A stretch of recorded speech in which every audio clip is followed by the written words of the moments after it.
saber qual é a diferença entre quimbanda, umbanda, candomblé e satanismo.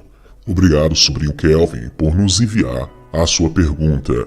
Bom, vamos tentar responder da melhor maneira possível, de uma maneira simples e com palavras mais simples ainda para que vocês possam entender a diferença entre candomblé, umbanda e quimbanda. O satanismo eu nem vou colocar dentro desse conceito, mas vou explicar o que é. Não vou colocar dentro desse contexto porque está totalmente fora do contexto, entre aspas, de candomblé, umbanda e quimbanda. Satanismo é uma outra coisa, é uma outra vertente. Se a pergunta fosse quais são os tipos de satanismo que existe, aí sim, caberia em uma pergunta isolada, mas vou tentar responder a diferença entre esses 4 tópicos. Mas vamos lá. Qual a diferença entre candomblé, umbanda e quimbanda?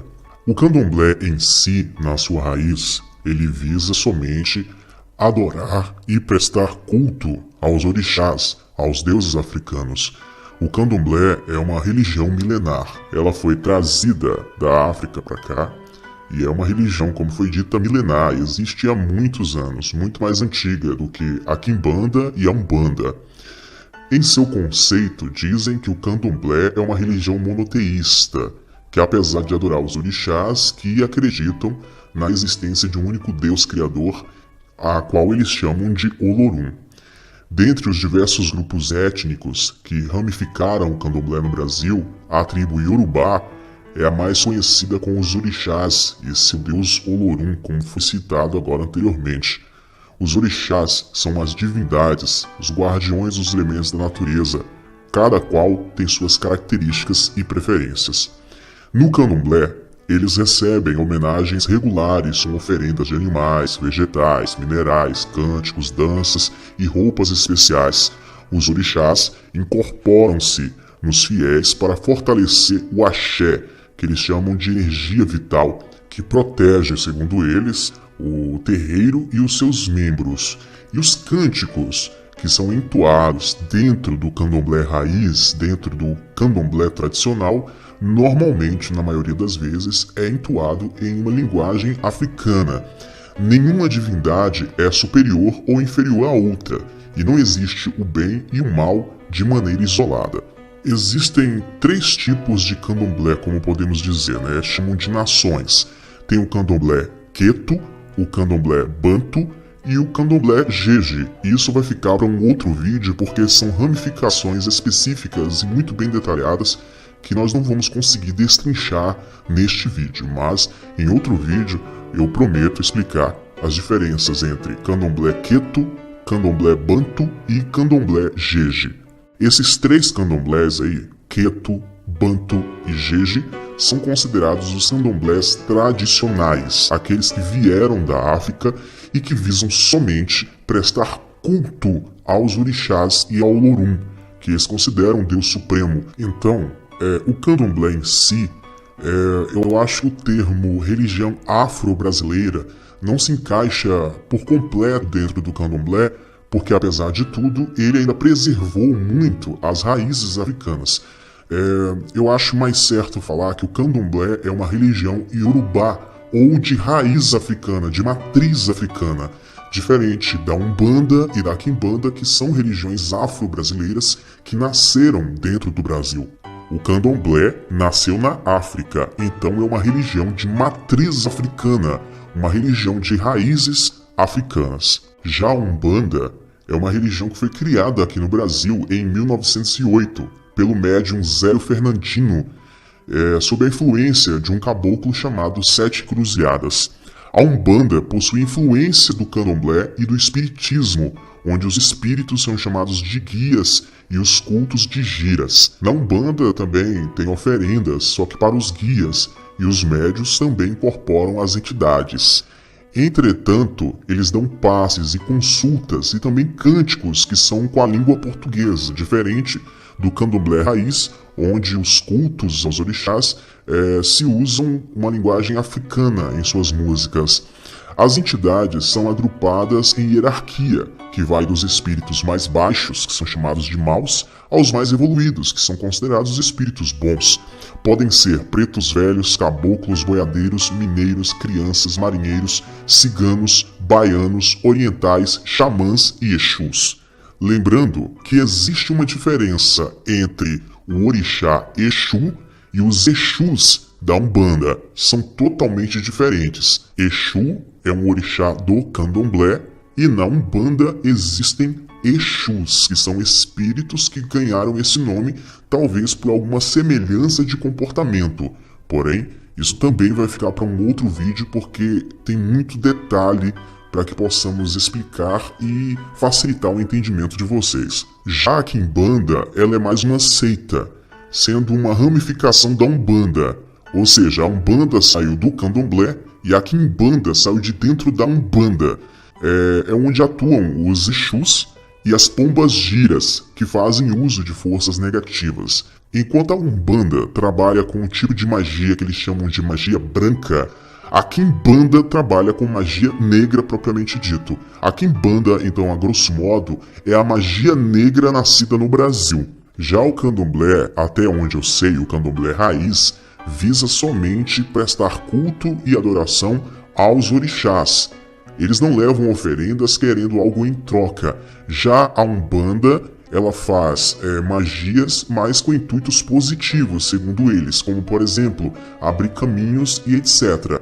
Já a Quimbanda, ela trabalha com magia pesada, magia que pode provocar o mal, onde você pode entregar uma oferenda a um Exu ou a uma pombagira para poder prejudicar a vida de alguém, se você quiser. Então, resumindo, o candomblé visa prestar culto e adoração às entidades, que são somente os orixás. A Umbanda presta culto a entidades, só que não só para orixás, mas também para caboclos, guias e etc. E trabalha com magia branca, uma magia para que a pessoa peça coisas positivas para ela mesma. E a Quimbanda trabalha somente com espíritos carregados, espíritos pesados, que são Exus e pombagiras, e que também podem fazer magias voltadas para o mal. Bom, aqui eu não pude detalhar mais a diferença entre essas crenças.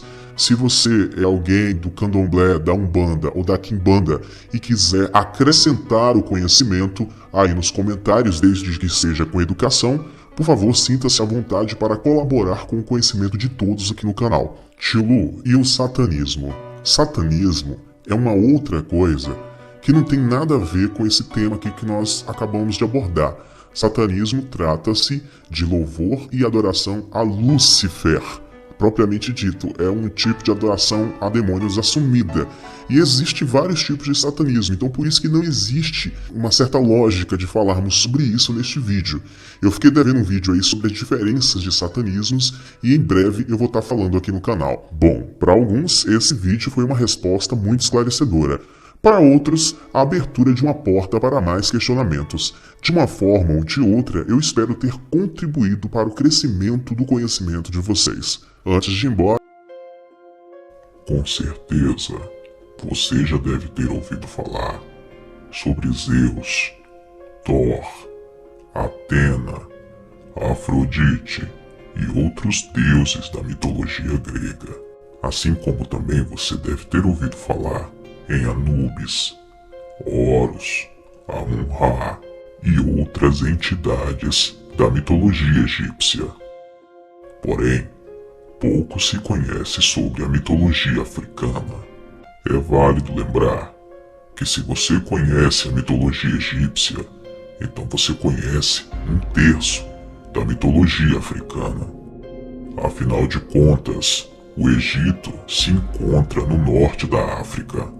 Porém, a mitologia africana é muito mais ampla e não se resume somente ao Egito. A verdade é que a integração das religiões africanas na sociedade é pouco difundida. Então, mesmo sabendo alguns nomes por aí, é difícil quem saiba dar forma a esses deuses.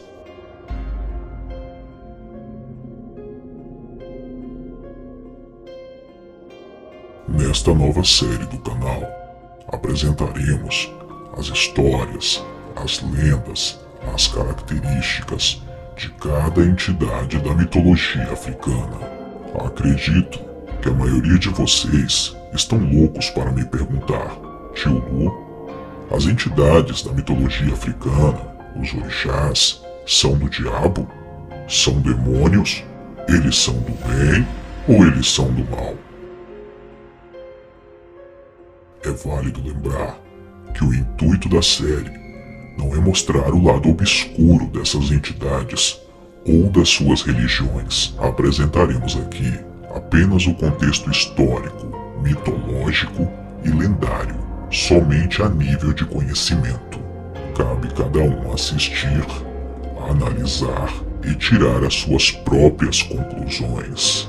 Nossa opinião pessoal será emitida aqui de maneira muito discreta, pois a finalidade desta série é apenas trazer conhecimento sobre o assunto. Nossa opinião pessoal e espiritual sobre este assunto será manifesta na íntegra em um outro vídeo. E então, vocês estão preparados para esta viagem fascinante? Sentem-se, crianças. O tio Lu vai contar uma história para vocês.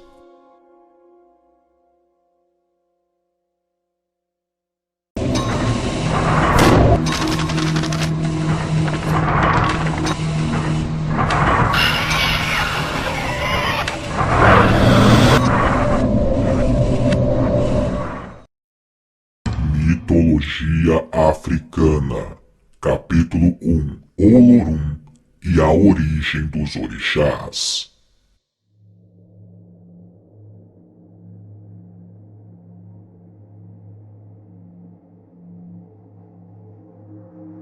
Para entender toda a mitologia africana e a origem dos orixás e demais entidades, é necessário se conhecer a história de Olorum. Ele é considerado o Deus Supremo das entidades africanas, assim como Zeus é considerado o Deus Supremo na mitologia grega. Para as religiões de matriz africana no Brasil, como Umbanda e Candomblé, Olorum é o mesmo Deus do cristianismo. A palavra Olorum é de origem iorubá, é uma contração de Olodumaré, que significa Senhor do Destino. Para eles, Olorum é o Senhor do céu, infinito em si mesmo, onisciente, onipotente, onipresente e indivisível. Ele é em si toda a criação e rege todo o universo. Deus é um, sempre foi e sempre será. Mas muitos são os nomes pelos quais ele é conhecido. Os nomes usados por diferentes povos e religiões referem-se simplesmente aos diversos caminhos por meio dos quais Deus manifesta a si mesmo na criação para cada povo com sua cultura específica. Os judeus chamam o Deus Supremo de Elohim. Na Grécia, Zeus. Para os muçulmanos, Deus é conhecido como Alá. Para os povos indígenas, Tupã. E para as religiões de matriz africana, Olorum, o criador de todos os orixás e de todo o universo. A lenda de Olorum lembra muito a criação que a Bíblia cita em Gênesis. Todas as religiões do mundo tentam explicar os grandes mistérios da humanidade. De onde viemos? Quem somos? Para onde vamos? Reza uma história africana originada de Queto, que no início de tudo havia o Orum, o espaço infinito, e lá vivia o Deus Supremo Olorum. Certo dia, Olorum criou uma imensa massa de água, de onde nasceu o primeiro orixá, Oxalá, o único capaz de dar vida. Olorum mandou Oxalá partir e criar o Aie, o mundo dos seres humanos. Quando Olorum, Senhor do Infinito, criou o universo com seu hálito sagrado, criou juntos seres imateriais que povoaram o universo. Esses seres seriam os orixás, que foram dotados de grandes poderes sobre os elementos da natureza. Todos os demais orixás vieram de Olorum, e eles controlam os 4 elementos da natureza: fogo, água, terra e ar, e ainda dominando os reinos vegetais e animais, com representações dos aspectos masculinos e femininos. Ou seja, para todos os fenômenos e acidentes naturais, existe um orixá regente. E foi desta forma que, segundo a lenda, Olorum criou os orixás. Existe uma outra parte da lenda que diz mais ou menos o seguinte: no começo não havia separação entre o Orun, os céus dos orixás, e o Aie, a terra dos seres humanos. Homens e divindades africanas iam e vinham, coabitando, se relacionando e dividindo vidas e aventuras. Diz a lenda que quando o Orun, território sagrado dos orixás, se aproximou da terra, algum ser humano o tocou com as mãos sujas. Olorum, Senhor do Céu, Deus Supremo, irado com a sujeira e a displicência dos mortais, soprou enfurecido seu sopro divino e separou para sempre o céu da terra. Assim, o território sagrado dos orixás separou-se do mundo dos homens, e nenhum homem poderia ir ao Orun e retornar de lá com vida, e os orixás também não podiam vir à terra com seus corpos. Perceba como esta lenda é bem parecida com a história que vemos em Gênesis, onde Deus expulsa o ser humano do jardim do Éden porque o ser humano o desagradou. Agora havia o mundo dos homens e o mundo dos orixás. Separados dos seres humanos, os orixás ficaram muito tristes e amuados, sentiam saudade da terra dos mortais e foram se queixar para Olorum, que acabou consentindo que os orixás pudessem de vez em quando retornar à terra. Entretanto, teriam que tomar o corpo material dos seus devotos, foi a condição imposta por Olorum. É por isso que os adeptos do candomblé recebem entidades em seus corpos. Oxum, que antes gostava de vir à terra brincar com as mulheres, dividindo com elas sua formosura e vaidade, ensinando-lhes feitiços de adorável sedução e irresistível encanto, recebeu de Olorum um novo encargo: preparar os mortais para receberem em seus corpos os orixás. De seu sucesso dependia a alegria dos seus irmãos e amigos orixás. Veio ao Aie e juntou as mulheres à sua volta, banhou seus corpos com ervas preciosas, cortou seus cabelos, raspou suas cabeças, pintou seus corpos. Finalmente, as pequenas esposas estavam feitas, estavam prontas para receber os orixás. Os orixás agora tinham seus cavalos, podiam retornar com segurança ao Aie, terra dos seres humanos, podiam cavalgar usando o corpo das suas devotas. Os humanos faziam oferendas aos orixás para convidá-los à terra. Então os orixás vinham e tomavam os seus cavalos, ou seja, possuíam o corpo dos seres humanos. Segundo o mito, todos os orixás estão a serviço de Olorum, e todos os seres humanos devem estar a serviço dos orixás para que os propósitos de Olorum sejam consumados. Na mitologia africana, Olorum é a balança de tudo e de todos, controla tudo e todos em todo o tempo. Ele exerce a justiça entre os homens e as divindades. Olorum não é propriamente um orixá, não tem filhos na terra e por isso não se manifesta, isto é, ele não baixa em ninguém. Ninguém recebe Olorum em seu corpo, não participa do cerimonial do candomblé, não exige oferendas nem comidas caprichadas ou vestimentas especiais, assim como os demais orixás. Na verdade, Olorum, que alguns chamam de Olodumaré, está acima dessas e de outras necessidades materiais. Segundo a crença, é senhor de todas as coisas, ele é o princípio criador. Sem sua permissão, Ododua, orixá que ora se apresenta como homem, ora como mulher, não teria gerado o mundo, nem Oxalá poderia dar vida aos homens. Olorum não é homem, nem mulher, não tem características humanas, nem se envolve nos problemas do dia a dia. Sua única ligação com os homens acontece por intermédio dos orixás e do arco-íris que, segundo a lenda, ele criou especificamente para esse fim em apenas 4 dias. Por suas características de Deus, ao contrário dos orixás que são considerados forças da natureza, Olorum é considerado Deus único dentro da Umbanda e do Candomblé. É bem parecido com a crença católica. Existe Deus Supremo e existem os demais santos, cada santo para uma específica área de necessidade do ser humano. Os povos africanos produziram uma infinidade de mitos sobre a criação do mundo e as forças espirituais. Isso porque a necessidade de explicar o mundo em que vivemos é praticamente tão antiga quanto a própria humanidade.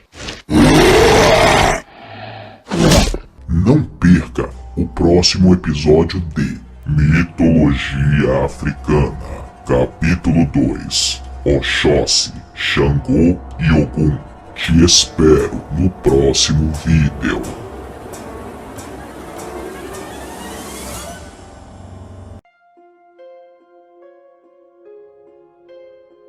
Quando falamos em mito, imediatamente pensamos na mitologia grega, mas temos também o mito africano. Apesar de não ser tão ou mais antigo que o grego, é menos estudado na academia, nas escolas e até em cursos de teologia. Tem, no entanto, forte presença na cultura brasileira, cubana e até europeia. Segundo alguns historiadores, certas lendas gregas são cópias das lendas africanas. Verdadeira ou não essa hipótese, o fato é que o mito africano é extremamente rico e nos possibilita entender uma série de complexidades da humanidade. Segundo a mitologia africana, todos nós somos filhos de orixás e herdamos deles nosso caráter, gostos, personalidades e até comportamento sexual. Como vimos no capítulo anterior, uma das versões do mito africano conta que antes de tudo havia o caos, até que um deus supremo chamado Olorum criou o universo, suas estrelas e planetas, o mundo material, separando-o de maneira drástica do plano imperial ou sobrenatural, para estabelecer seu controle sobre os seres que habitam sobre o mundo. Olorum criou os elementos, tomando cada um deles a forma material dos orixás: a água salgada para Iemanjá, a rocha para Xangô, o vento para Iansã e assim por diante. Outra maneira de explicar o mesmo processo é menos mística. Os orixás seriam seres humanos importantes, donos de grande poder em vida, que morreram de maneira incomum. Essa sobrecarga de sentimento teria provocado uma espécie de derramamento de essência de cada ser, impedindo que eles assumissem a forma comum de todos os espíritos mortos, os eguns, que estudaremos mais na frente, e fazendo que se identificassem com um dos elementos da natureza. No capítulo de hoje, veremos a história, as lendas e as características de 3 orixás que são considerados os maiores guerreiros do Orum: Oxóssi, Ogum e Xangô. Quem são eles? O que existe de misterioso por trás dessas 3 figuras mitológicas?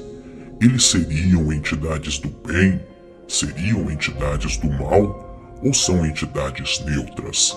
O que a religião de matriz africana acredita?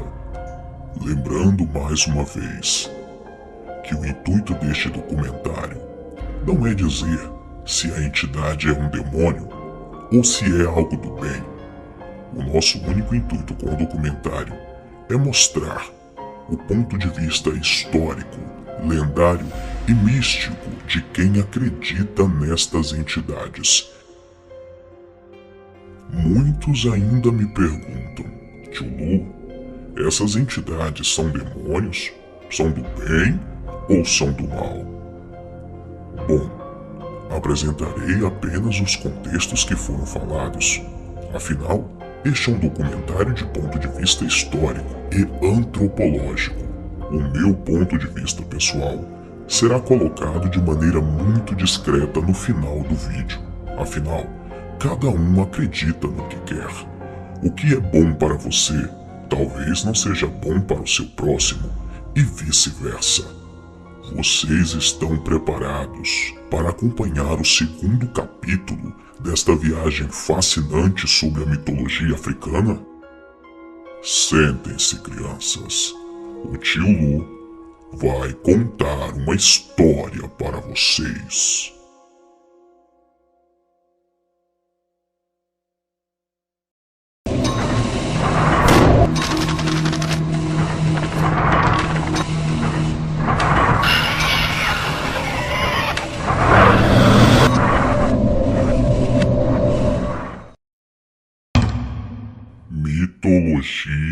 africana. Capítulo 2. Oxóssi, Xangô e Ogum, os guerreiros do Orum.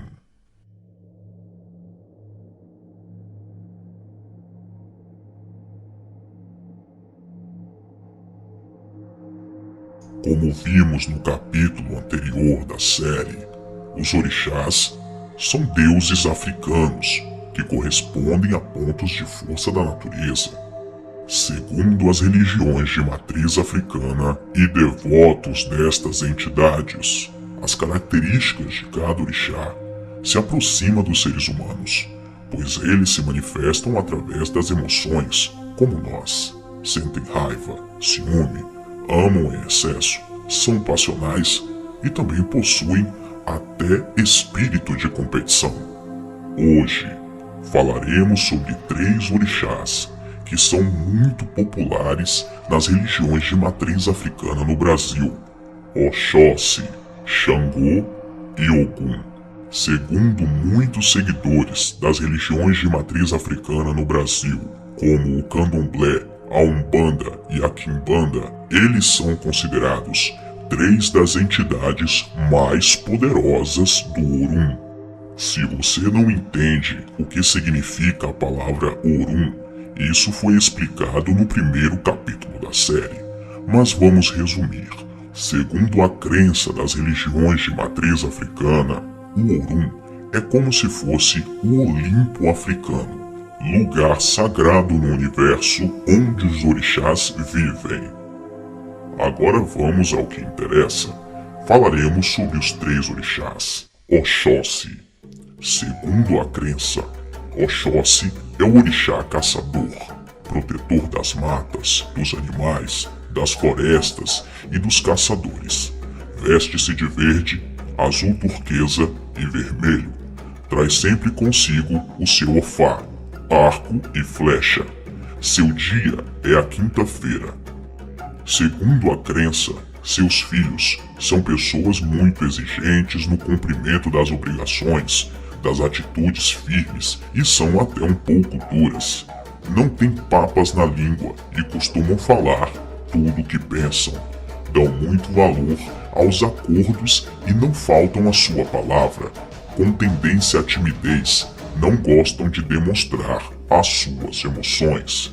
Diz a lenda que em tempos distantes, Ododua, Obadiefé, diante do seu palácio real, chefiava o povo na festa da colheita dos inhames.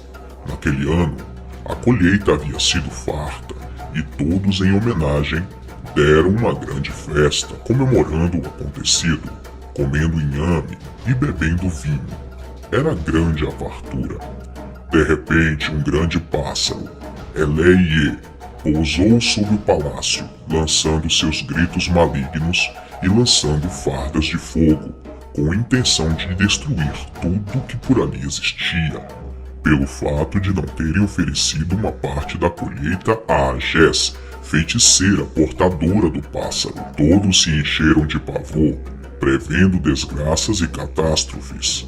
Então Obá mandou buscar um caçador que era conhecido por suas 50 flechas, que, arrogante e cheio de si, errou todas as suas investidas contra o pássaro. Então foi chamado outro caçador que era conhecido por suas 40 flechas. Embriagado, o guerreiro também desperdiçou todas as suas investidas contra o grande pássaro. Ainda foi convidado para a grande façanha de matar o pássaro da feiticeira das distantes terras de Idô.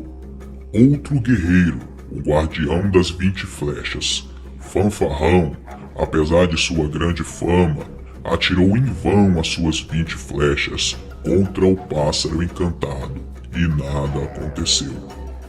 Por fim, já com todos sem esperança, resolveram convocar de uma cidade distante o caçador de apenas uma flecha, que timidamente lançou a sua única flecha contra o grande pássaro, que caiu e morreu na hora. A flecha foi certeira e mortal. Todos, após o ato, começaram a dançar e gritar de alegria: Oxóssi, Oxóssi, caçador do povo. A partir desse dia, todos conheceram o maior guerreiro de todas as terras.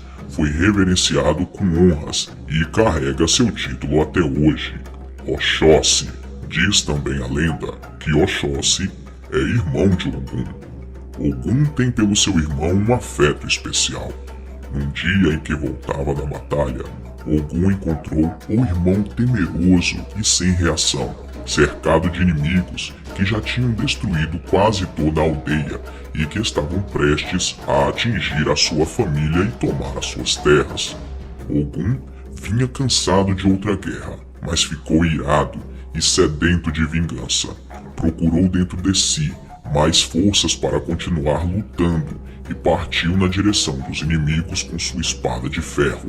Pelejou até o amanhecer. Quando por fim venceu os invasores, sentou-se com o irmão e o tranquilizou com sua proteção. Ogum então ensinou Oxóssi a caçar, a abrir caminhos pela floresta e matas cerradas.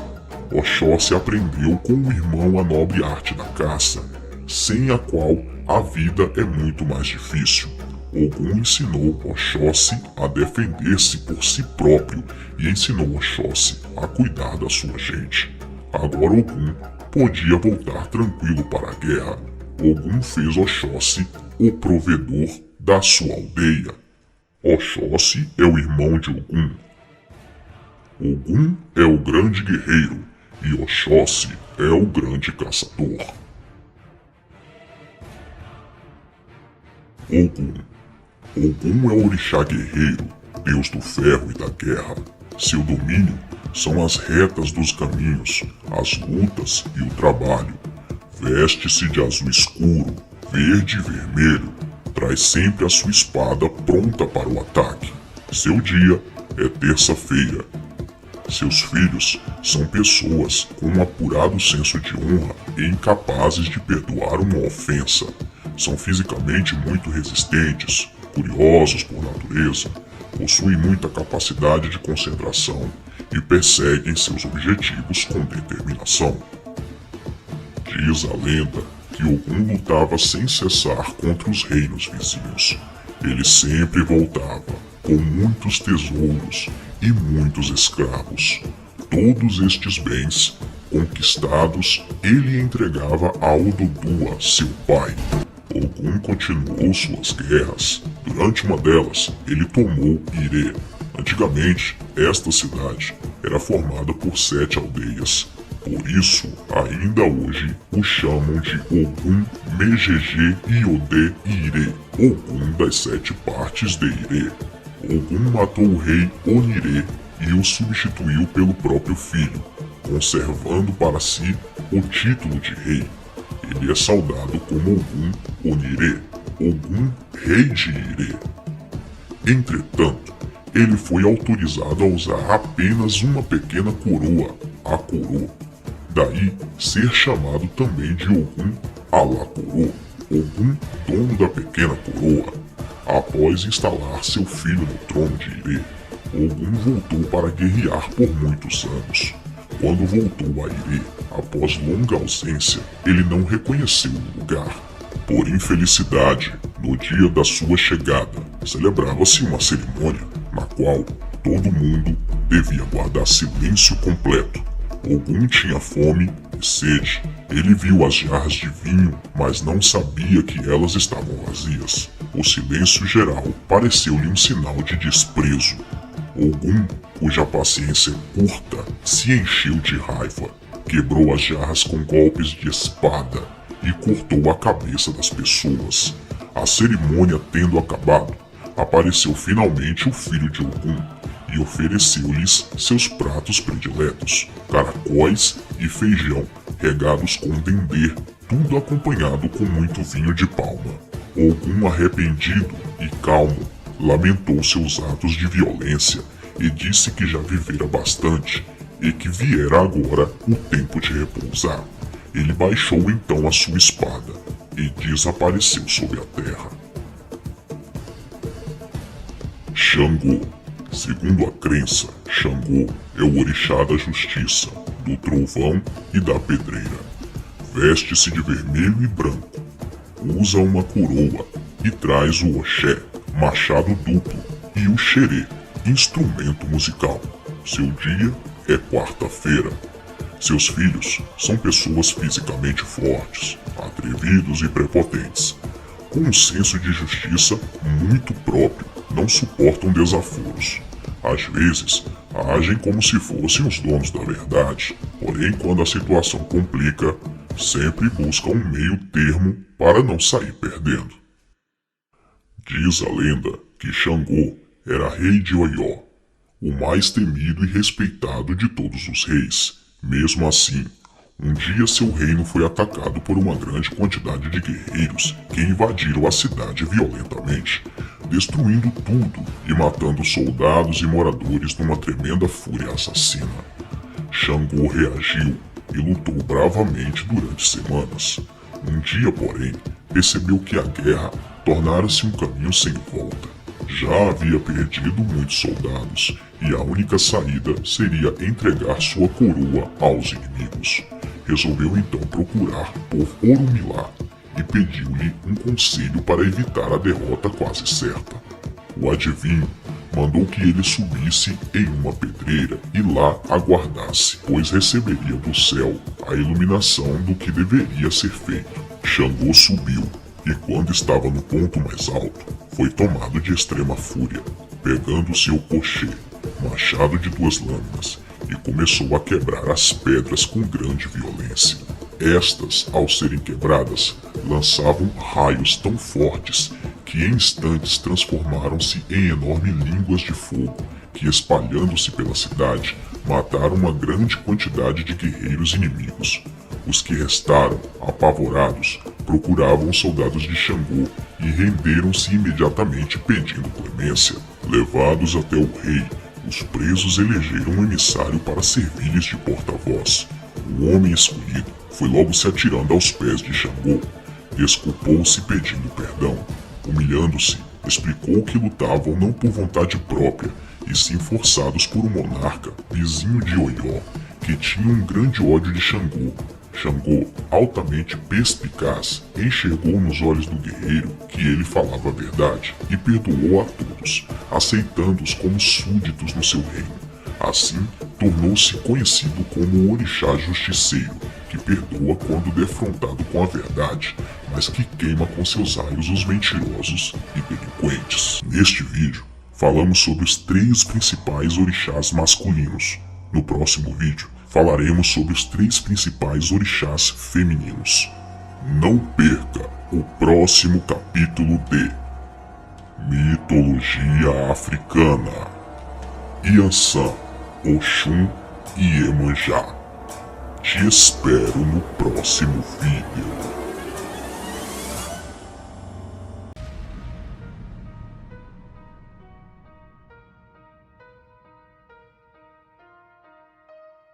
Segundo as religiões de matriz africana, Orixá é um poder divino em si mesmo e realiza-se na vida dos seus cultuadores como uma forma de energia viva e divina, capaz de realizar ações abrangentes, modificadoras da vida do ser. Segundo o Candomblé e a Umbanda, Orixá é o poder de Deus manifestado de forma personificada em que um ente de natureza divina irradia continuamente esse poder que concentra em si e doa graciosamente a todos que, movidos pela fé, a ele recorrer religiosamente por meio de cantos e orações. Já quem recorrer magisticamente a eles, aí é preciso outros procedimentos para a ativação do seu poder realizador. Muitos são os poderes de Deus, e muitos são os orixás cultuados na Umbanda e no Candomblé. Para os adeptos e especialistas em religiões de matriz africana, as religiões afro-brasileiras são monoteístas, têm um Deus único, diferente do que se acredita. Os orixás são como santos ou anjos. Existe muita confusão quando se fala de orixás para os que não conhecem a fundo a mitologia afro-brasileira que existe na Umbanda e no Candomblé. e até para os conhecedores é complicado explicar certas coisas. Muitos mistérios existem por trás da mitologia africana. As fontes de conhecimento são escassas. Quem deseja conhecer mais sobre essas entidades e suas lendas precisa fazer um estudo muito aprofundado e demoradas pesquisas. Mas não se preocupe, o tio Lu fez todo esse trabalho para você. Nesta série do canal, estou expondo mais de 2 anos de pesquisa sobre este assunto, com o intuito de levar conhecimento e gerar profundas reflexões nas mentes de quem assiste. Este é o 3º capítulo da série e falaremos sobre as 3 principais entidades femininas cultuadas no candomblé: Yansan, Iemanjá e Oxum. Nomes que com toda certeza você já ouviu falar, mas pouco conhece sobre suas origens, suas lendas e talvez até o seu suposto lado obscuro. Tendo um teor sinistro ou não, uma coisa é certa: a história dos orixás é de certa forma fascinante, principalmente para os principiantes no tema. Particularmente, sempre tive uma opinião formada sobre este assunto desde criança, mas no período da faculdade me dediquei 2 anos a conhecer, estudar, entender e documentar as crenças das religiões de matriz africana. Visitei muitos terreiros de candomblé, umbanda e quimbanda. Conversei com babalorixás, mães de santos, ogãs e adeptos dessas religiões. Li muitos livros, participei de alguns seminários, porém sem me envolver espiritualmente, apenas com o compromisso e o propósito de adquirir conhecimento e fortalecer ainda mais o meu ponto de vista sobre as entidades africanas cultuadas no Brasil. Tio Lu? Os orixás são demônios? Bem, assista a série e tire suas próprias conclusões. O conteúdo dos documentários mostram apenas o teor histórico, mitológico e lendário. Não vim aqui para dizer se são do bem ou se são do mal, mas se você assistiu aos vídeos anteriores, já sabe muito bem meu posicionamento a respeito do assunto. Sentem-se, crianças. O tio Lu vai contar uma história para vocês. Mitologia africana: Yansan, Oxum e Iemanjá.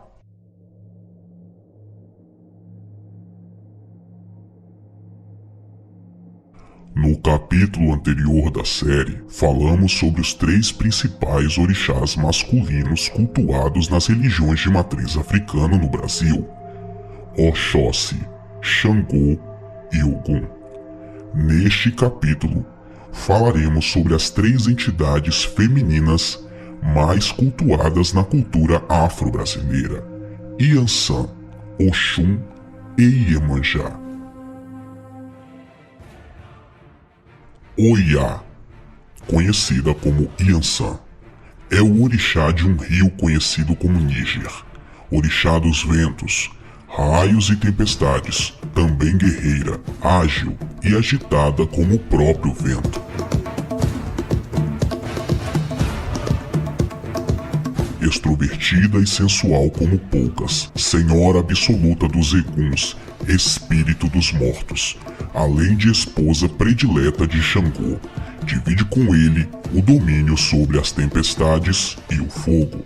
Destemida, justiceira e guerreira, não teme a nada. Gosta de objetos de adornos, principalmente bijuterias e o cobre. Pessoa extrovertida, franca, amante da natureza, engraçada, revela ambição e temperamento forte. As mulheres de Yansan são guerreiras e comunicativas. Em geral, são pessoas alegres, audaciosas, intrigantes, autoritárias, sensuais e volúveis. Quando negativas, tendem a ter depressão, inquietude e ciúme em excesso.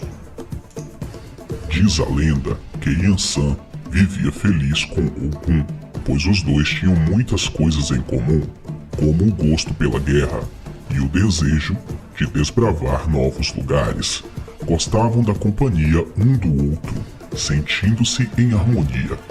Com ele, que é conhecedor de todos os caminhos, Yansan aprendeu a andar pela terra. Gostava muito de vê-lo trabalhar em seu ofício de ferreiro, tentando aprender como ele confeccionava suas armas e ferramentas. Yansan pedia insistentemente que Ogum lhe fizesse uma arma para guerrear. Um dia, Ogum a surpreendeu, oferecendo-lhe uma espada curva que era ideal para o seu uso. Isso agradou muito Yansan, tanto que mais tarde todo o seu exército estava usando esse mesmo tipo de arma. Mas Ogum não a levava em suas batalhas, deixando-a sozinha e entediada, sem falar no tempo que gastava em seus afazeres de ferreiro. Yansan adorava a liberdade, mas ao mesmo tempo não dispensava uma boa companhia. Começou a sentir-se rejeitada por Ogum. Foi nesse momento que Xangô, o grande rei, foi procurar Ogum, pois precisava de armas para o seu exército. Ele era muito atraente e cuidadoso com a sua aparência. Era impossível não notar sua presença. Ogum, aceitando o pedido, começou a produzir armas para Xangô, que tinha muita urgência. Ficaria na aldeia o tempo necessário para o término do serviço. Xangô notou a presença de Yansan, sentindo uma grande atração por ela. Com seu jeito de ser, aproximou-se dela para trocar conhecimentos a respeito das suas habilidades. Descobriram nessas conversas que possuíam muitas afinidades, inclusive que não gostavam de viver isolados, assim como Ogum. Yansan estava muito interessada em Xangô e em tudo o que estava aprendendo com ele, mas não queria magoar Ogum, a quem respeitava muito. Xangô propôs-lhe uma união eterna, sem monotonia, sem solidão, viajando sempre juntos por toda a terra. Seria uma união perfeita. Quando Ogum terminou seu trabalho, os dois já haviam partido. Ele ficou enfurecido com a traição de ambos, mesmo sabendo que sua companheira não podia ficar cativa para sempre. Partiu atrás deles para vingar sua desonra. Yansan estava vindo ao seu encontro para explicar-lhe que não poderia mais ficar com ele, pois Xangô a completava, mas que iria respeitá-lo sempre como o grande orixá da guerra. Ogum estava tão enfurecido que não ouviu o que ela dizia e foi com grande fúria que investiu contra ela, erguendo sua espada. Yansan, em defesa própria, também o atacou. Ela foi golpeada em 9 partes do seu corpo e Ogum em 7, formando curas. Esses números ficaram muito ligados a esses orixás, assim como as curas que foram introduzidas nos rituais africanos e no candomblé. Oxum. Oxum é a rainha de todos os rios e cachoeiras. Considerada muito vaidosa, é dona da fecundidade das mulheres, a dona do grande poder feminino. Oxum é a deusa mais bela e mais sensual do candomblé. É a própria vaidade, dengosa e formosa, paciente e bondosa, mãe que amamenta e ama. Segundo a crença das religiões de matriz africana, os filhos de Oxum jamais esquecem as suas finalidades. Atrás da sua imagem doce esconde-se uma forte determinação e um grande desejo de ascensão social. Gostam de festas, vida social e de outros prazeres que a vida possa lhe oferecer. Tendem a uma vida sexual intensa, mas com muita discrição, pois detestam escândalos. Não se desesperam por paixões impossíveis. Por mais que gostem de uma pessoa, o seu amor próprio é muito maior. Eles são narcisistas demais para gostar muito de alguém. Graça, vaidade, elegância, uma certa preguiça, charme e beleza definem os filhos de Oxum, que gostam de joias, perfumes, roupas vistosas e de tudo que é bom e caro. O lado espiritual dos filhos de Oxum é bastante aguçado. Talvez por isso, alguns dos maiores Yalorixás da história do candomblé tenham sido ou sejam de Oxum. Conta-nos uma lenda que Oxum, queria muito aprender os segredos e mistérios da arte da adivinhação. Para tanto, foi procurar Exu. Exu, muito matreiro, falou a Oxum que ele ensinaria os segredos da adivinhação, mas para tanto, ficaria Oxum sob os domínios de Exu durante 7 anos, passando, lavando e arrumando a casa do mesmo. Em troca, ele a ensinaria. E assim foi feito. Durante 7 anos, Oxum foi aprendendo a arte da adivinhação que Exu lhe ensinara e, consequentemente, cumprindo seu acordo para ajudar nos afazeres domésticos na casa de Exu. Findados os 7 anos, Oxum e Exu tinham se apegado bastante pela convivência em comum e Oxum resolveu ficar em companhia deste orixá. Um belo dia, Xangô, que passeava pela propriedade de Exu, avistou aquela linda donzela que penteava seus lindos cabelos à margem de um rio e de pronto agrado foi declarar sua grande admiração para com Oxum. Foi-se a tal ponto que Xangô viu-se completamente apaixonado por aquela linda mulher e perguntou se não gostaria de morar em sua companhia em seu lindo castelo na cidade de Oió. Oxum rejeitou o convite, pois lhe fazia muito bem a companhia de Exu.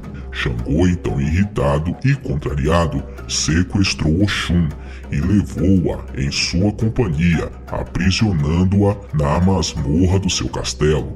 Exu, logo de imediato, sentiu falta da sua companheira e saiu para procurar por todas as regiões, pelos 4 cantos do mundo, sua doce pupila de anos de convivência.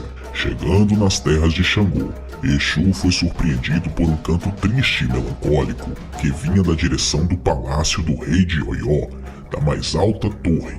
Lá estava Oxum, triste e a chorar por sua prisão e permanência na cidade do rei. Exu, esperto, procurou a ajuda de Corumilá, que de pronto agrado lhe cedeu uma poção de transformação para Oxum desvencilhar-se dos domínios de Xangô. Exu, através da magia, pôde fazer chegar às mãos da sua companheira a tal poção. Oxum tomou de um só gole a poção mágica e transformou-se em uma linda pomba dourada, que voou e pôde então retornar à companhia de Exu para sua morada. Iemanjá, com certeza, um dos orixás mais populares no Brasil. Iemanjá é um orixá feminino, divindade africana das religiões Candomblé e Umbanda. O seu nome tem origem nos termos do idioma Iorubá, Iee, Omu, Iejá, que significam mãe cujos filhos são como peixe. Segundo o Candomblé, Iemanjá é a padroeira dos pescadores. É ela quem decide o destino de todos aqueles que entram no mar. Também é considerada como a Afrodite brasileira, a deusa do amor, a quem recorrem os apaixonados em caso de desafeto amoroso. No dia 2 de fevereiro, acontece em Salvador, capital do estado da Bahia, a maior festa popular dedicada a Iemanjá. Neste dia, milhares de pessoas trajadas de branco fazem uma procissão até o templo de Iemanjá, localizado na praia do Rio Vermelho, onde deixam os presentes que vão encher os barcos que os levam para o mar. No Rio de Janeiro, as festas em honra a Iemanjá estão relacionadas com a passagem do ano. Nas religiões de matriz africana, Iemanjá é uma orixá muito respeitada e cultuada. É tida como mãe de todos os orixás. Por isso, a ela também pertence a fecundidade. Acredita-se no Candomblé que as filhas de Iemanjá transmitem muita bondade e confiança e são grandes conselheiras. Traduzindo, são grandes mãezonas. Sempre têm braços abertos para acolher junto de si todos aqueles que a procuram.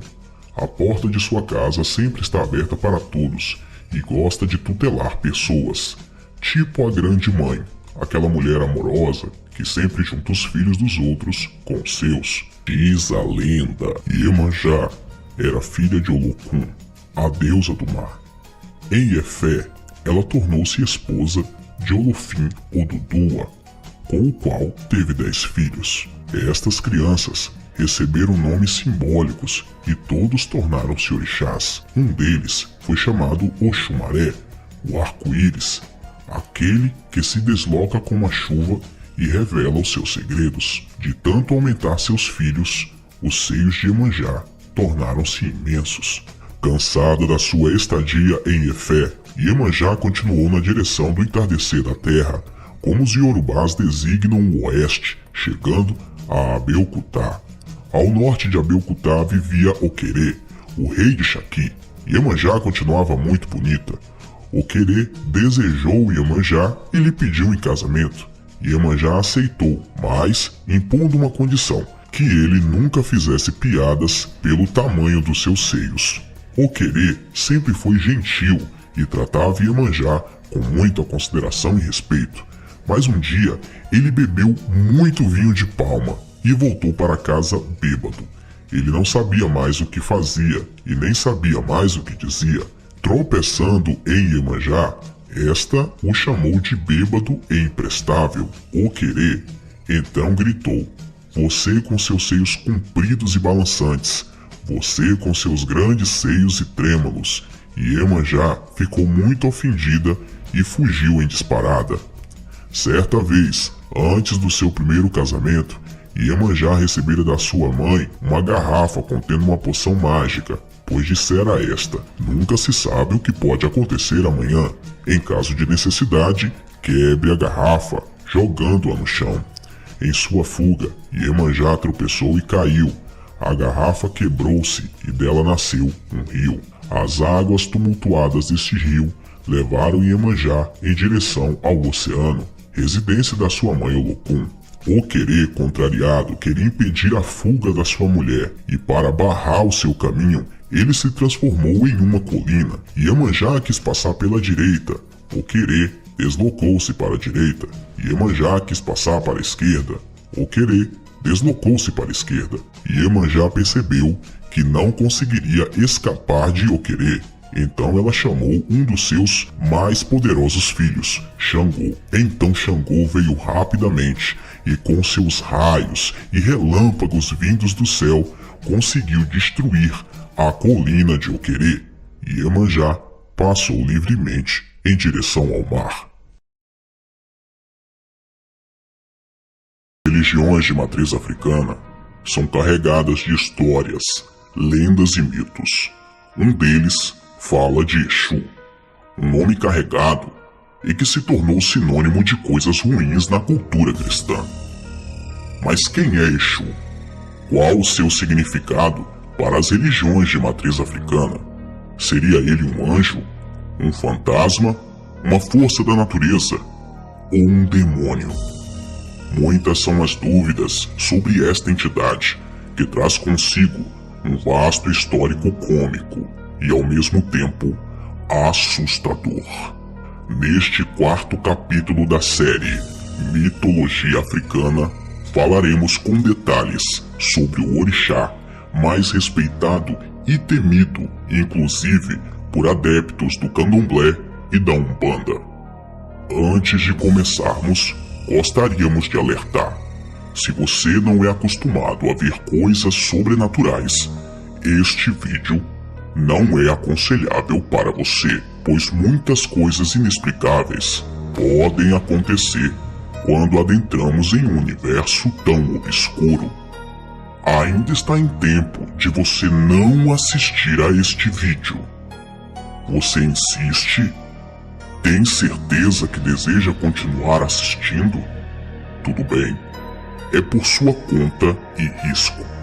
Se coisas assustadoras começarem a acontecer aí onde você está, não venha colocar a culpa em mim depois. Sentem-se, crianças. O tio Lu vai contar uma história para vocês.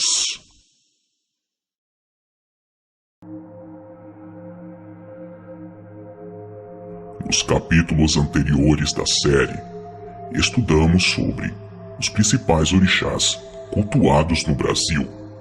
E hoje falaremos sobre Exu, uma entidade respeitada e temida por pessoas de dentro e fora do candomblé e da Umbanda. Exu é a figura mais controversa da mitologia africana, o mais humano dos orixás, senhor do princípio e da transformação, Deus da terra e do universo. Na verdade, Exu é a ordem, aquele que se multiplica e se transforma na unidade elementar da existência humana. Exu representa o ego de cada ser, o grande companheiro do homem no seu dia a dia. Assim explica o candomblé e a Umbanda. Na cultura africana, não existe uma luta entre o bem e o mal, assim como mostra o cristianismo. Sabe-se que na cultura africana, o que é bem de um pode ser perfeitamente o mal do outro. Portanto, cada um deve dar o melhor de si para obter tudo de bom na sua vida, sempre cultuando, agradando e engrandecendo a Exu, para que ele seja, no seu cotidiano, a manifestação do amor, da sorte, da riqueza e da prosperidade. Assim explica o candomblé. Exu é o orixá que entende como ninguém o princípio da reciprocidade e, se agradado como se deve, saberá retribuir. Quando agradecido pela sua retribuição, torna-se um amigo e fiel escudeiro. No entanto, quando esquecido, é o pior dos inimigos, voltando-se contra o negligente e desobediente, tirando-lhe a sorte, fechando-lhe os caminhos e trazendo catástrofes e desgraças. Exu é a figura mais importante na cultura iorubá. Sem ele, o mundo não faria sentido, pois só através de Exu é que se chega aos demais orixás e ao Deus Supremo Olodumaré. Assim explica as religiões de matriz africana no Brasil. Exu fala todas as línguas e permite a comunicação entre o Orum e o Aie, entre os orixás e os homens. Exu é o dono do mercado, o seu guardião. Por isso, todo comerciante e aqueles que lidam com venda devem agradar a Exu. As vendedoras de acarajé, por exemplo, oferecem sempre o primeiro bolinho a Exu, atirando-o na rua, não só para vender bem, mas para também afastar as perturbações, evitar assaltos e etc. Ou seja, para que Exu seja de fato um guardião e proteja o seu negócio. É importante ressaltar que Exu não tem amigos nem inimigos. Exu protege sempre aqueles que o agradam e sabem retribuir os seus favores. Exu foi a primeira forma dotada de existência individual. Não se sabe ao certo a sua região de origem na África, pois em todos os reinos se presta culto a Exu. Sabe-se, no entanto, que chegou a ser rei de Queto. Exu renasceu várias vezes e sua história revela que é filho de Orumilá ou de Oxum, dependendo do momento em que renasce. Assim contam algumas lendas. Como explicamos em vídeos passados, assim como a cultura chinesa e a cultura grega, a mitologia africana também possui o seu horóscopo. E na cultura africana, os orixás representam o signo de cada pessoa. Exu é um deles. Vamos ver as características. Os filhos de Exu são alegres, sorridentes, estão sempre de bem com a vida, são ambiciosos, extrovertidos, espertos, inteligentes e atentos. Sabem como ninguém ser sociáveis e diplomáticos, pois conhecem o valor de uma boa amizade. Fazem questão de manter o maior número possível de amigos. Rapidamente, os filhos de Exu se tornam pessoas populares, amadas por uns e odiadas por outros. Extremamente dinâmicos, os filhos deste orixá não se desanimam nunca, mantêm sempre a certeza de que as coisas, mais cedo ou mais tarde, acabam por mudar ao seu favor. pessoa com impressionante facilidade de comunicação, boa lábia, com charme, conseguem tudo o que querem, irônicas e perigosas, costumam manter uma vida sexual bastante agitada, sem pudores.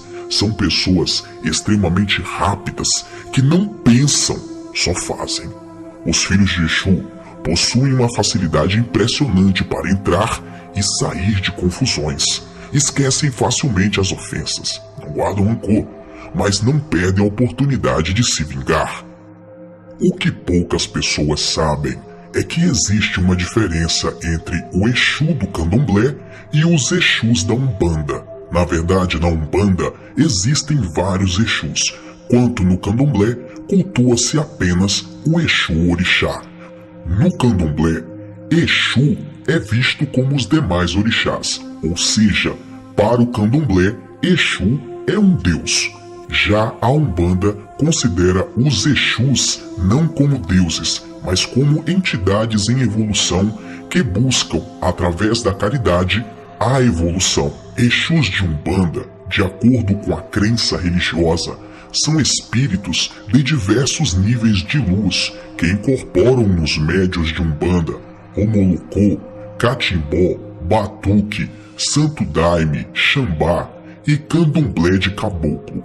No Candomblé de Queto e Jeje não há incorporação de espíritos oficialmente. Já nos candomblés de Angola, podem-se encontrar casas que adotem a incorporação de Exu, pombagiras, boiadeiros e marinheiros. Porém, o Exu Orixá, cultuado somente no Candomblé, não incorpora para dar consultas, diferentemente do Exu de Umbanda, considerado uma entidade. Na Umbanda, não se manifesta o próprio orixá por meio de incorporação, mas sim os seus mensageiros, ou seja, os demais Exus. Quando incorporam, se caracterizam, alguns com capas, cartolas, bengalas, os Exus masculinos. Já os Exus femininos usam saias rodadas, brincos, pulseiras, perfumes e rosas. Também são chamados de pombas giras.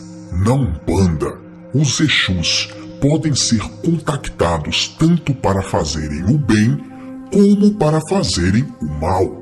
Segundo as religiões de matriz africana, os Exus trabalham com energias mais pesadas e densas, ou seja, não é qualquer pessoa que pode se aproximar e pedir um trabalho para Exu sem ter total consciência do que se está fazendo. Essas entidades podem realizar trabalhos benignos como curas e trabalhos malignos como tirar a vida de alguém. Os Exus têm nome e histórias bem diferentes uma das outras. Na Umbanda, eles são conhecidos como Exu Tranca-Rua, Maria Mulambo, Exu Caveira, Exu Tiriri, Marabô, Padilha, Zé Pilintra, Calunga, Exu Mirim, Rei das Sete Encruzilhadas, Exu Veludo, Toquinho, Pinga-Fogo, Meia-Noite, Maria Navalha, entre outros. Vamos conhecer agora os Exus mais populares no Brasil. Exu Tranca-Rua. Segundo a Umbanda, é o guardião dos caminhos, companheiro dos pretos velhos e dos caboclos. Na Umbanda, Exu Tranca-Rua não é considerado como um guardião, mas como uma entidade em evolução.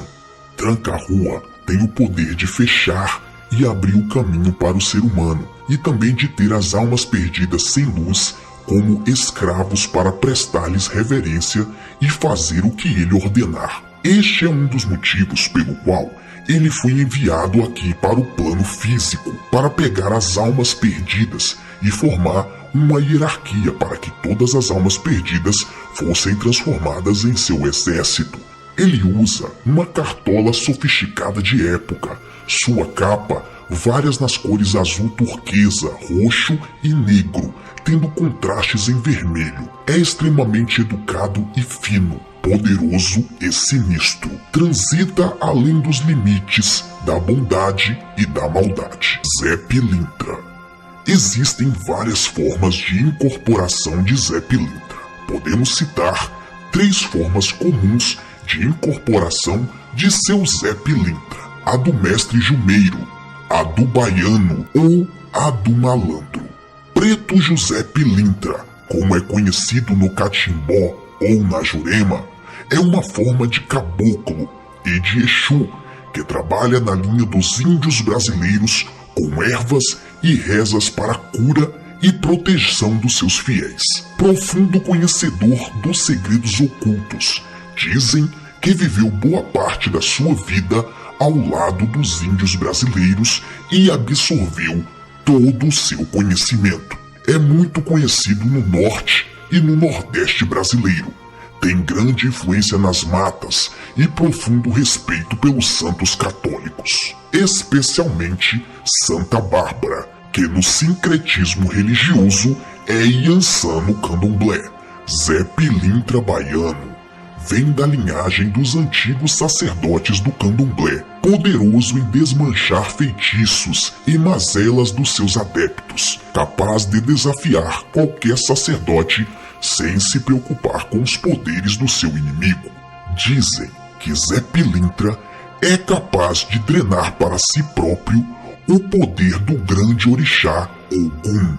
Por isso, além de ser respeitado, é bastante temido na Umbanda. É muito louvado em São Paulo e na Bahia. Zé Pilintra malandro é muito conhecido e louvado no Sudeste e Sul do Brasil.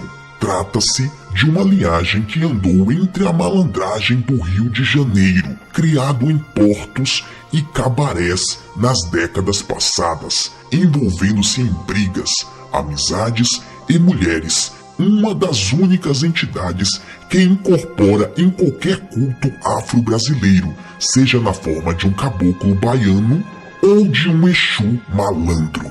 Bastante considerado especialmente entre os umbandistas como espírito patrono dos bares, locais de jogos, sarjetas e bebidas. Exu Capa Preta. Essa famosa entidade está diretamente ligado à noite, à feitiçaria e ao disfarce, sendo sua capa preta um artifício, um disfarce de sua presença, ocultando seus rastros pela noite. O preto simboliza os impulsos e o inconsciente maldoso dos seres humanos, sendo as trevas, representada na cor preta, também um dos maiores medos dos seres humanos, remontando ainda à época em que dependíamos somente do sol para a proteção. Os médiuns, conhecidos como cavalos, que incorporam esta entidade nos terreiros de Umbanda e Quimbanda, possuem forte ligação com a noite e um enorme fascínio por questões ocultistas e misteriosas.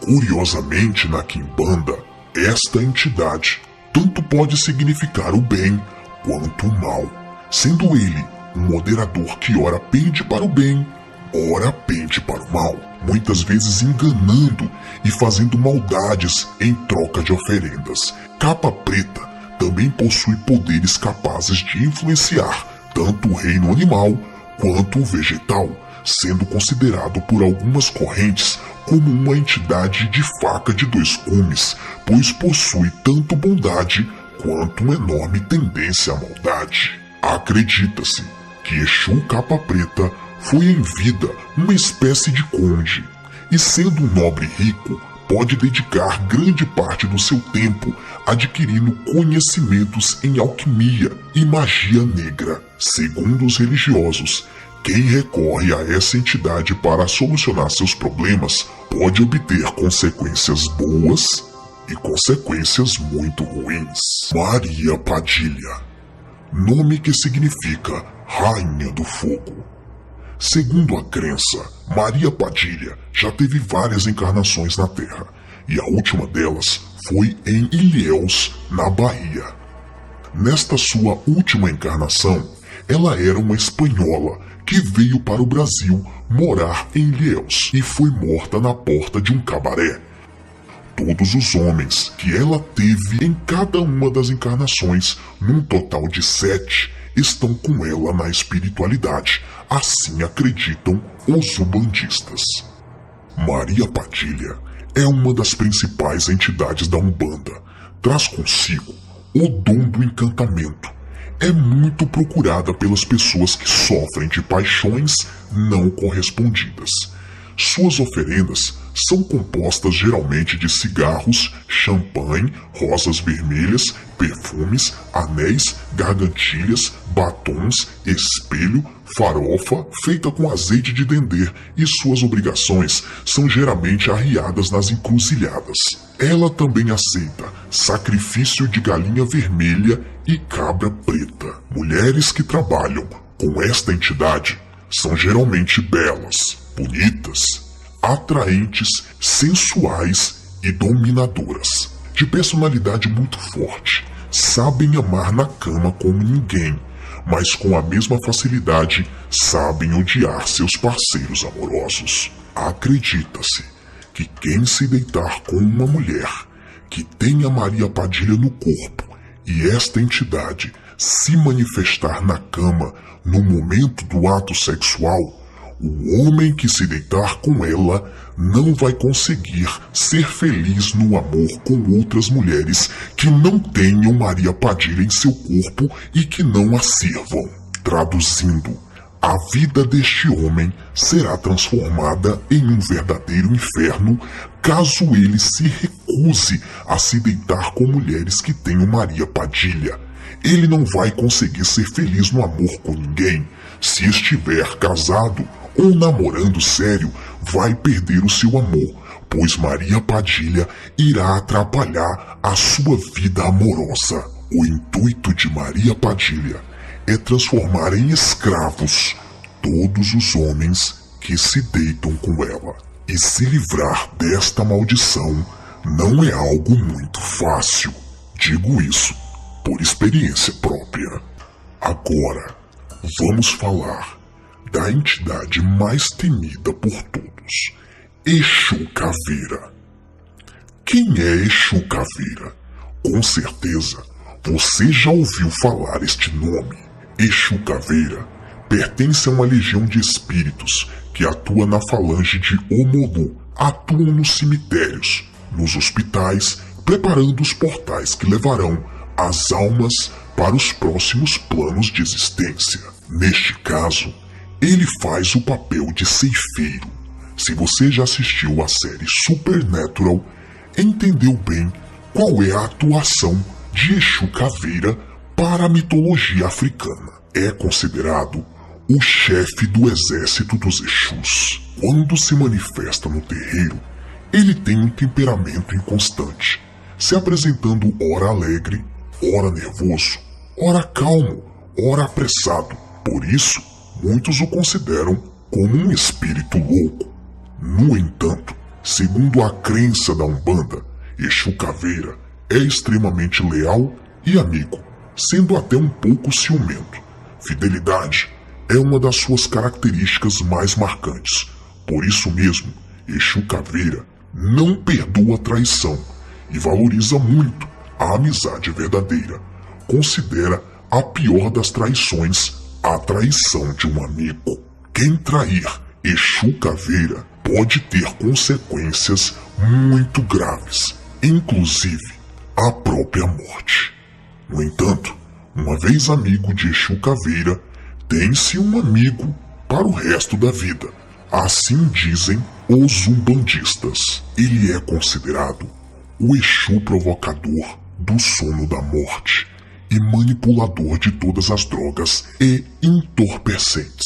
Apresenta-se como uma caveira e vestido de preto. Exu Caveira é considerado o cobrador das dívidas espirituais. Se você fizer algum tipo de pacto com qualquer entidade ligada a Umbanda e não pagar o que você prometeu, Exu Caveira é quem vai te cobrar.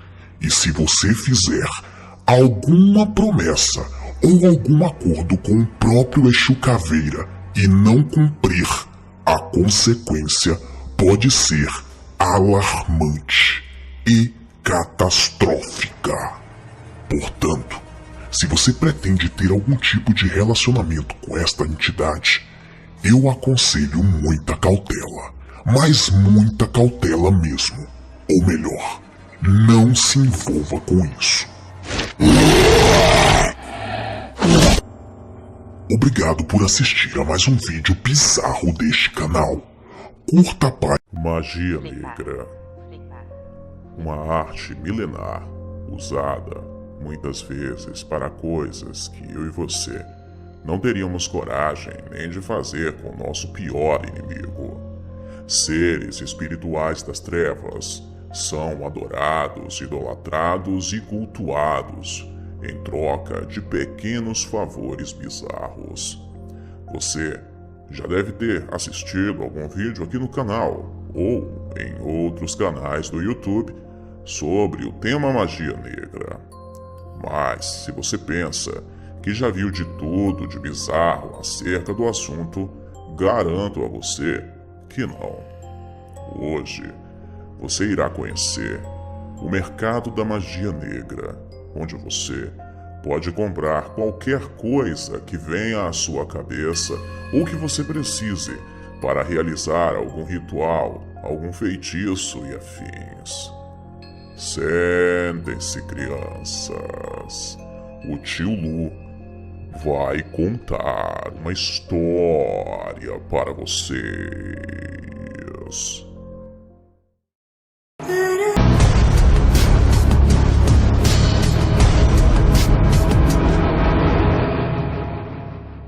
Saudações, bem-vindos e bem-vindas à creche obscura do tio Lu, o mercado da magia negra.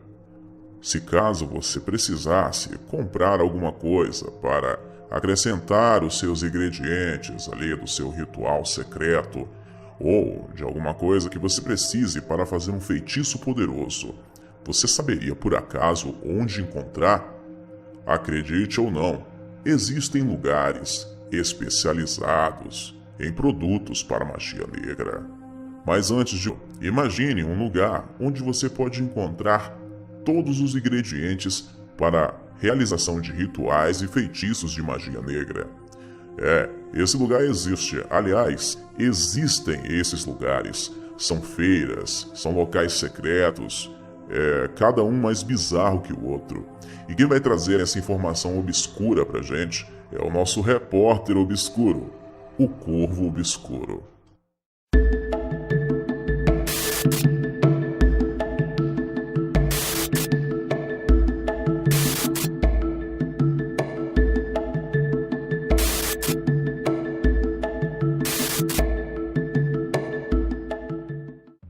Neste canal, abordo vários temas bizarros. Com exceção das creepypastas, costumo falar de temas não exatamente ligados ao terror, mas ligado ao mundo bizarro.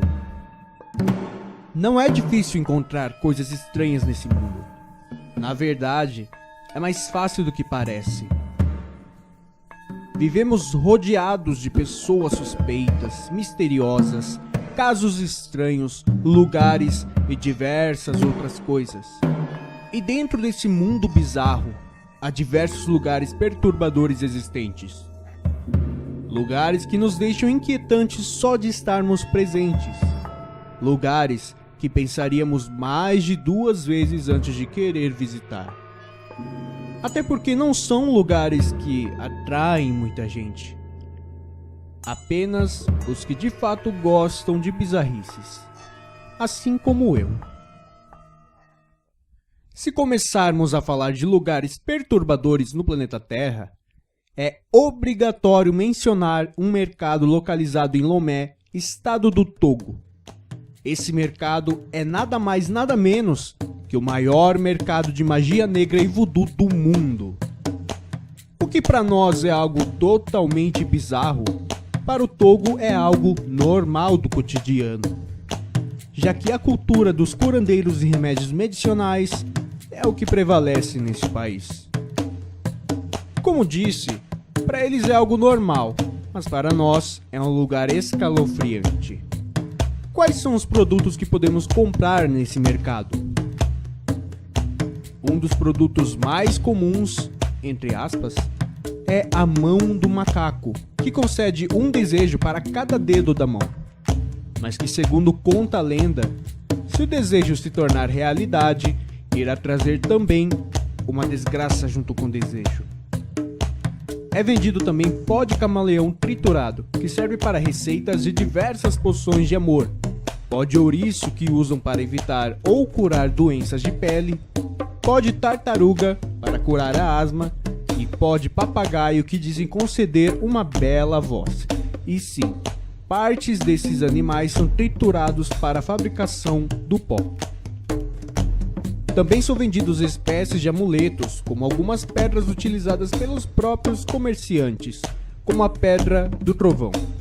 Os comerciantes dizem que a Pedra do Trovão protege o mercado de furtos, e contam que num certo dia, um raio acabou matando umas 7 pessoas perto do local.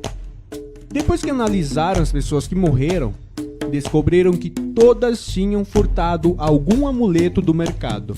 Apenas uma coincidência? Além de todos esses produtos, ainda são vendidos cabeças e crânios de diversos tipos de animais, assim como o couro e a pele dos mesmos, ossos de todo o corpo de animais e também de humanos. E caso você tenha curiosidade de como usar tais objetos ou queira aprender diversas poções, também possui alguns cursos de magia negra. Todas as coisas que se encontram nesse mercado são aprovadas e utilizadas pelos mais poderosos magos do mundo. Qualquer pessoa pode visitar esse mercado, mas se for apenas uma visita turística, também será cobrada. Visitaria esse lugar apenas por curiosidade? Deixe sua opinião nos comentários. E então, o que vocês acharam da matéria? Caso vocês tenham gostado do conteúdo do Corvo, o link do canal dele está aí na descrição do vídeo. Se inscreva, eu tenho certeza que você vai gostar. Convidar vocês também mais uma vez a se tornarem patrocinadores do canal Tio Lu. Com apenas R$1, você já se torna patrocinador aqui da Creche Obscura. O papel aqui é apenas coletar as informações, organizá-las e apresentá-las a você. Acreditar ou não acreditar é uma escolha sua.